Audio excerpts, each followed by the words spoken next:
Community health officer సమస్యల్ని పరిష్కరించడంలో కూటమి ప్రభుత్వం నిర్లక్ష్యంగా వ్యవహరిస్తుందని ఏఐటీయూసీ నాయకులు మేడ హనుమంతరావు ఆరోపించారు. కమ్యూనిటీ హెల్త్ ఆఫీసర్స్ న్యాయమైన 8 డిమాండ్లు తక్షణమే పరిష్కరించాలని ప్రభుత్వానికి విజ్ఞప్తి చేశారు.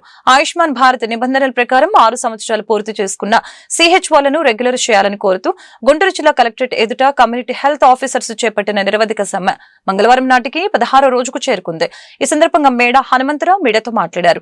ఎన్హెచ్ఎం ఉద్యోగులతో సమానంగా 23% వేతన సవరణ జరగాలని చెప్పారు. పని ఆధారిత ప్రోత్సాహకాలని అందించాలని అన్నారు. క్లినిక్ అద్దె బకాయిలను వెంటనే చెల్లించి క్రమబద్దీకరించాలని అన్నారు. ఇప్పటికైనా రాష్ట్ర ప్రభుత్వం కమ్యూనిటీ హెల్త్ ఆఫీసర్స్ తో చర్చలు జరపాలని డిమాండ్ చేశారు. రాష్ట్ర వ్యాప్తంగా సుమారు 16 రోజుల నుండి ఎండను కూడా లెక్క చేయకుండా రోడ్ల మీదకి వచ్చి నిరసన తెలియజేస్తూ ఉన్నారు.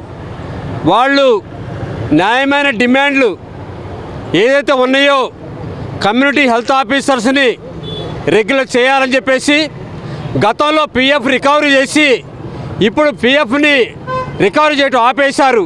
కాబట్టి ఆ పిఎఫ్ని రికవరీ పునరుద్ధరించాలని చెప్పేసి అదేవిధంగా ఇంటి అద్దెలు వాళ్ళు ఏదైతే ఆఫీసులు ఉన్నాయో ఆఫీసు అద్దె బకాయిలు గవర్నమెంట్ భరించాలి. కానీ వీళ్ళు ఉద్యోగస్తులుగా వీళ్ళు జీతాల నుంచి చెల్లిస్తూ ఉన్నారు. వాళ్ళ అద్దెలు ఓనర్స్ మాత్రం నానా ఇబ్బంది పెట్టి ఖాళీ చెప్పి ఒత్తిడి చేస్తూ ఉంటే కానీ ప్రభుత్వానికి మాత్రం చెమ్మ కుట్టినట్టుగా లేదు. అదేవిధంగా వాళ్ళకి బకాయిలు ఇవ్వాలి. అదేవిధంగా 5% ఇంక్రిమెంట్ ఇవ్వాలి. 23% జీతపత్యాలు గవర్నమెంట్ ఉద్యోగులకు ఏదైతే ఇచ్చారో వాళ్ళకి ఇవ్వాల్సింది ఇవ్వకుండా వీళ్ళని ప్రభుత్వ ఉద్యోగాలు చూడకుండా వీళ్ళ చేత రోజు 10 గంటలు 12 గంటలు పని చేయించుకుంటూ కనీస వేతనాలు కూడా ఇవ్వకుండా నామమాత్ర జీతాలు కూడా ఇస్తూ వాటిని కూడా బకాయిలు పడి 5 నెలలు 6 నెలల పాటు ఇస్తూ ఇవాళ నానా ఇబ్బంది పెడతా ఉన్నారు. కానీ ప్రభుత్వం మొండి వైఖరి అవలంబిస్తూ ఉంది. ఇప్పటికీ వాళ్ళు చాలా శాంతియుతంగా ప్రశాంతంగా నిరసన తెలియజేస్తూ ఉన్నారు.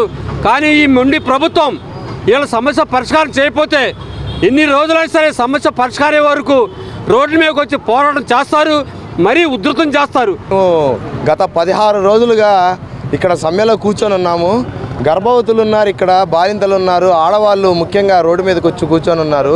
గుంటూరులో ఎండలు ఏ రకంగా ఉంటాయో తెలుసు. ఆంధ్రప్రదేశ్ వ్యాప్తంగా కూడా ప్రతి ఒక్కళ్ళు ఇక్కడ వచ్చి నిరసన అనేది తెలియజేస్తున్నారు. ఈ రకంగా మేము నిరసన తెలియజేస్తున్నా కానీ 16 రోజుల నుంచి కూడా మమ్మల్ని ఏ రకంగా కూడా పట్టించుకొని దూరంలో ప్రభుత్వం నడుస్తుంది.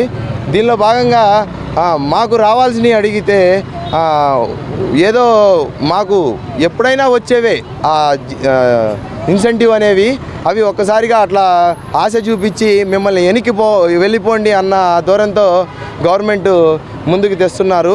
మేము ఒకటే చెప్తున్నామండి, మాకు రావాల్సిన న్యాయమైన డిమాండ్లు 8 ఉన్నాయి. ఆ న్యాయమైన 8 డిమాండ్లు మీరు పిలిచి దానికి అనుగుణంగా మాట్లాడి చేసేదాకా మేము ఎక్కడ కూడా వెనక్కి తగ్గేది లేదు. ఇది మీరందరూ కూడా దృష్టిలో పెట్టుకోండి.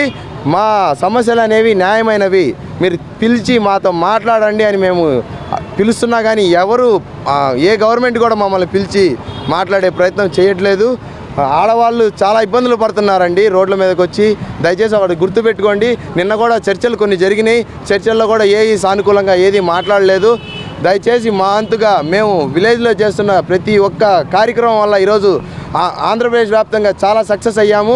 అది ప్రతి ఒక్కటి కూడా రిపోర్టు మీకు కూడా అందిందని తెలుసు. కానీ మా వైపు కూడా ఎటువంటి ధోరణితో కూడా ముందుకు సాగట్లేదు. దయచేసి మా వైపు మంచి ధోరణితో మాట్లాడి మమ్మల్ని